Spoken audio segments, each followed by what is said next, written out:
So we got this 2018 2.7 Ecoboost. It has a misfire on cylinder 5. We're gonna be doing a compression test. They already replaced the coil pack, the spark plug and injector. So we got the compression tester hooked up. We're just gonna hold the gas down and crank it. So right there you can see it has 80 psi, which it should be within 150.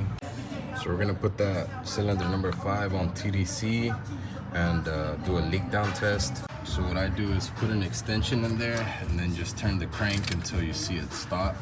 Alright, so we got our compressed air in there, and let me show you guys where that leak's coming from. I'm gonna put this glove right here on the tailpipe. So as you guys can see, it got a leaky exhaust valve. It can either be cracked or have some kind of issue there. So we're gonna have to pull this head and probably replace it.